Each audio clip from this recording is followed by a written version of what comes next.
Hi friends, good morning. எல்லோரும் எப்படி இருக்கீங்க? ஹாப்பியாக இருங்க.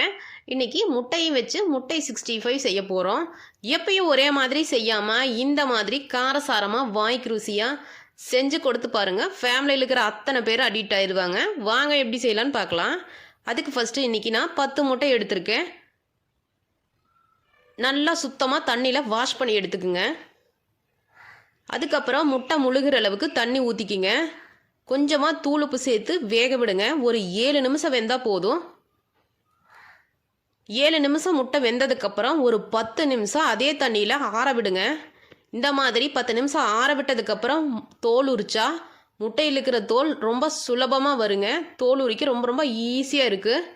ஒரு சில பேருக்கு முட்டை எப்படி வேக வைக்கணும்னு தெரியாது. முட்டை ஒடிஞ்சு வரும் தோல் உரிக்கும் போது. இந்த மாதிரி 10 நிமிஷம் ஆற விட்டதுக்கப்புறம் தொளிச்சு பாருங்கள். ரொம்ப ஈஸியாக இருக்குங்க. எத்தனை முட்டை இருந்தாலும் அவ்வளோ ஈஸியாக சீக்கிரமாக தொளிச்சு எடுத்துடலாம்.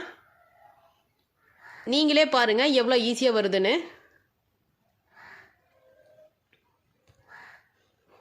அவ்வளோதான். நம்ம முட்டையை இந்த மாதிரி எல்லா முட்டையும் தொளிச்சு எடுத்துக்கலாம். இப்போ தொளிச்சு எடுத்ததுக்கப்புறம் முட்டையை ஒரு கத்தி வச்சு 4 கட் பண்ணி எடுத்துக்கலாம். நம்ம ஸ்ட்ரெயிட்டாகவும் கட் பண்ணிக்கலாம், இதையே டபுளாகவும் கட் பண்ணிக்கலாம். மஞ்சள் கரு உடையாமல் கட் பண்ணி எடுத்துக்கணும். அவ்வளோதான், கட் பண்ணி எடுத்தாச்சுங்க. இப்போ நம்ம முட்டை 65 செய்யறதுக்கு மசாலா ரெடி பண்ணிக்கலாம். நான் சில்லி பவுடர் போட்டு கொஞ்சம் கொஞ்சமாக தண்ணி ஊற்றி நல்லா மிக்ஸ் பண்ணி விட்டுக்கலாம்.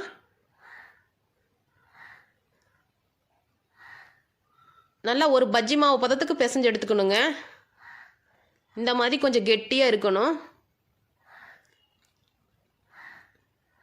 அவ்வளோதான். அடுப்பில் ஒரு கடாய் வச்சு ஆயில் விட்டுக்கலாம். நல்லா ஹீட் ஆகிடுச்சு.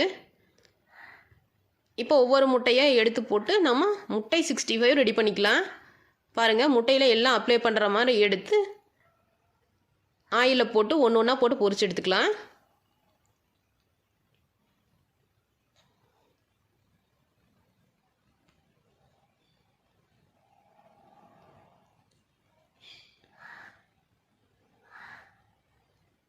அவ்வளோதாங்க, ரொம்ப ரொம்ப அட்டகாசமாக ரெடி ஆயிடுச்சு. இந்த மாதிரி செஞ்சு கொடுங்க. குழந்தைகளை ரொம்ப இஷ்டப்பட்டு சாப்பிடுவாங்கங்க. நீங்கள் முட்டையில் பஜ்ஜி செஞ்சாலும் சில்லி செஞ்சாலும் எது செஞ்சாலும் ஆயிலில் போடும்போது ரொம்ப ரொம்ப கேர்ஃபுல்லாக போடுங்க. ஏன்னா ஆயில் தெறிக்கும். ரொம்ப அசால்ட்டாக நின்று அடுப்பு பக்கத்தில் நின்று செய்யக்கூடாதுங்க முட்டையை பொறுத்தளவுக்கு. அவ்வளோதான், அட்டகாசமான சுவையில் ரெடி ஆயிடுச்சுங்க. ஒரு டைம் இந்த மாதிரி செஞ்சு பாருங்கள். செஞ்சு பார்த்துட்டு கமெண்ட் பண்ணுங்கள் எப்படி இருந்ததுன்னு. வீடியோ பிடிச்சிருந்தா லைக் பண்ணுங்கள். சப்ஸ்கிரைப் பண்ணாதீங்க, சப்ஸ்கிரைப் பண்ணுங்கள், சப்போர்ட் பண்ணுங்கள்.